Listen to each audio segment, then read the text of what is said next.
Hey up guys, just a quick one here to tell you what I like in ferrets. What type of ferrets I really prefer. For working, for whatever really, all my ferrets are working ferrets. They're not anything other than that, but they are well looked after. I think, and I'm a strong believer, of what you put in, you'll get back out. Not everyone's like this, but this is just my personal opinion. So let's take a look at a few of my ferrets and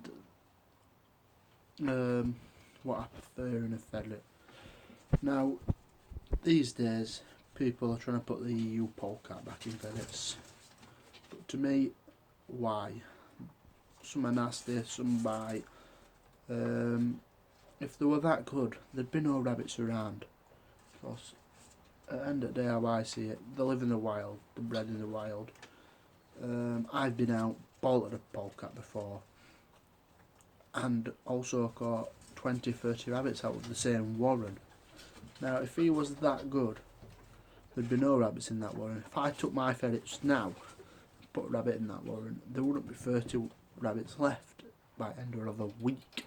Never mind however long that polecat had been there. So, some people like these EUs, some people don't. Some people, there's EU hybrids, there's silvers, there's all this, that, other.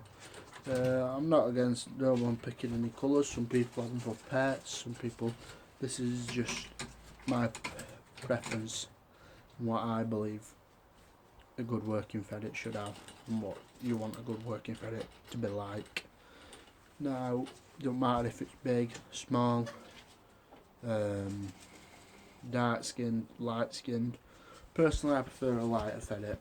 I have got dark ones, I've got every ferret, pretty much, or I have had every ferret, pretty much you can think of. I've had them from being 12-year-old.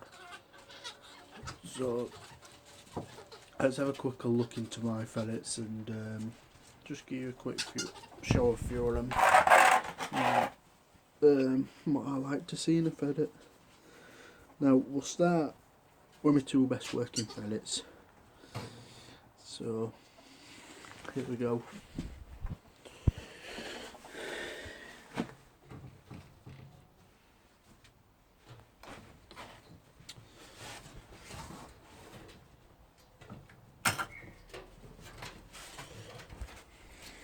Here, see, got the big lad. This is a knob, full intact hob. Not everyone's cup of tea. Some people don't like hobs, some people do. Now, this hob has caught me quite a few reps this season, well over 100. Not saying it's just him, could be some new ferret, what you're going to see in a moment. But as you can see, he's quite light. Nice dark eyes. Quite big to what people call a standard working ferret, but he's very tame. Can let him run round me. I can pick him up like that. I can pick him up like that. He's not going to bite me. He knows he's not going to bite me. He's used to being handled like this. I can put my fingers in his mouth. I can pretty much do anything with him. I've had him from being about 8 weeks old, and he has come off Kieran Lee's line, which some people do not like the bloke. I think his ferrets are top workers, top grafters. So, let's take a look at my other one. Now, these two, what you're going to see, which is this lad you've just seen, and this one, are this year's couple. Come on, girl. Come on. Come on, girl. She's coming now. Come on. So, same again, pretty much. Pretty much the same. Nice light. Dark eyes. This is a Joe, much smaller. But same preference. I can hold her like that. I can hold her like that. I get my fingers in her mouth. She's not going to bite me. Which you need a ferret what can be handled in any situation, by the tail, by the head, by the neck, it's no good getting your ferret used to holding them like that one way. Because once you've got your hand down a warren, you haven't got the luxury of, oh, I'll just grab them like that, I'll just grab them like this. No, it don't work like that. You've got to get your hand down, get the rabbit out, dispatch it, whether the ferret's attached to the rabbit, whether the ferret's in front of the rabbit, whether the ferret's behind the rabbit. And you need to know you're not going to get these bitten off. I've still got all 5 fingers on each hand intact, all 10, and I like to keep it that way. So for me, it's got to be well handled. An hour a day to all your ferrets, like just an hour, 20 minutes each, whatever, 10 minutes each. I'll go a long way in the ferret world. So as well as that, you've got to have nice space to run in. Like this. These hutches here, you see. Big hutches. Big hutches. Big hutches. Now, this here is what I'm going to show you what is my preference. Just a ferret, a bit on the smaller side. Nice white, pure white, you can see her through the brambles, through the bushes, through the edges, anywhere pretty much. She's small, she's no bigger than 2 hands. Same again, she can be held in any position, like that, by the scuff, by the back, even pick her up like by her fur. She'll have a turn her head, but nothing. I put my hands in her mouth. Like I said, all these ferrets are well handled. I wouldn't. Everyone says there's nasty ferrets, can't be handled. No, it's a load of bullshit. Pardon my French. But every ferret can be handled well. This season, I may be breeding off her just to simply get me some whites back. I like to know my lines where they've come from. This is also one of Kieran Lee's lines. Totally different breeding, totally different relation, non-relation at all, but it's one of his lines. I do believe the mother passed away last year, choked on something. Well, I don't know exactly. Now these two are the twins you'll have seen on my other previous videos. I bred in the summer. Their mum was nice and white, just like the Julie you've just seen, red eyes. My dad's got her. Father is a Bew, belongs to Kieran Lee again. Totally different relation. Kieran's got a number amount of ferrets, all well handled, all everything. So same again, quite light, dark eyes. I love dark eyes. What I love is a Bew, which is pure white, black eyes. They're dear in my heart, and they're what I think are the best ferret, one of my first ever ferrets. But same again, these are a bit big for a standard size Jill, but even though that, they're so tame. I put them on my face, I can hold them like that, I can hold them like this, I can hold them like that. Like I said, they're just very tame ferrets. They're the twin sisters, they've one. Don't know if you can see her there. There she is.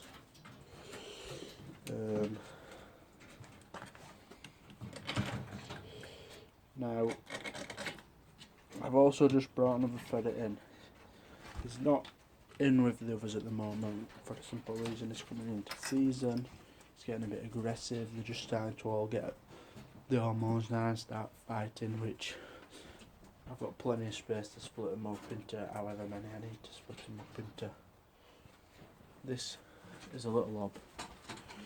He's about the same size as a little white Jill, no bigger than 2 hands.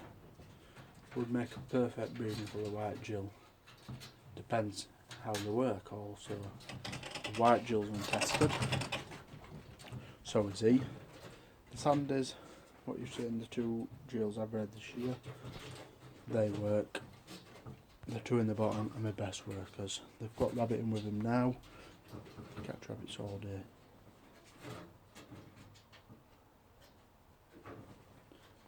Nice size. Handle whatever I want. He's getting a bit boisterous at the minute, as I said, he's coming season. So, as well as that folks, it's all good about this time of the I feed them dry food. I feed them rabbit. They've got plenty of water at all times. Most cages, 2 bottles. One here. One here. Next important thing is a ferret box. No point going out without one of these. Easy, fast fitting. Or double ferret box. One for there, one for there. For when your obs do, when you do want to split them up, and you do want to decide which you're taking out, which you're not taking out. If you just want to take 1 out, you just want to take 3 out, you want to take 5 out. Always, always, always. Big bag of sawdust. Clean them out every day. These are your normal purse nets, draw cord. From a young age, from the ferrets being free for, well, about 4 to 5 weeks old, I like to get in there, hold them, give them a bit of fresh rabbit, let them know exactly what rabbit is, what they need to do, what they're looking for. Also, get them out, get them in the boxes, get them used to it, get the collars on them, get the locators on them, get the nets round them, let them know that all these type of things, get it drilled into them from a young age and it'll always be there. If not, playing catch up when you get older. A lot of people expect to put a ferret down the hole and it just works. It doesn't work like that. You might have to enter it 3, 4, 5 times before it gets a go. All I tend to do is put the ferret down the hole, put my foot over it after them, and away they go, once or twice. What I'm going to do, I'm going out on Saturday. I'll take some videos of the little white Jill that's never been out before and just show you what I do to get them working. So there might not be no voice. I will have Keelan with me. We'll just go to a bit of local perm around the area. Not too many rabbits. We might have 5 or 6, 7 or 8. But it's just for demonstrations and just to keep the freezer stocked up for the ferrets coming in the summer. Anything I missed, guys, or any questions you've got at all, just leave them in the comments or anything, to be honest with you. If you want to see the white Jill in action, and see how I bring them on without any dogs, with just nets, locator, a spade and a ferret box. No dogs needed, and not saying we won't have to dig. Hopefully we'll get a few bolts, hopefully it won't be too windy, hopefully it's nice cold and frosty morning and we can get straight out to it. So thanks for watching again, and I'll keep you all posted on the updates. And so this time of year it starts getting busy for myself, getting out as well as working, and I'm a car mechanic, so very busy time here for me. Monday to Friday in the garage, Saturday on the Warrens, Sunday family time. So not always got to find time to put these videos up like I am in the summer. In the summer, Saturdays I come out here, spend with the ferrets, spend with the kits what I've bred through the summer. Last year I lost my 2 oldest Jills. I only had 2 ferrets. My choice. I had a young bairn. I sent most of them to my dad's. Really regret it now, but hey, I'm building my stock back up. The Sandy Jills are off my own lines. This line has been going since the oldest Jill what died of old age at 8, and she'd been worked for a good solid 5 years.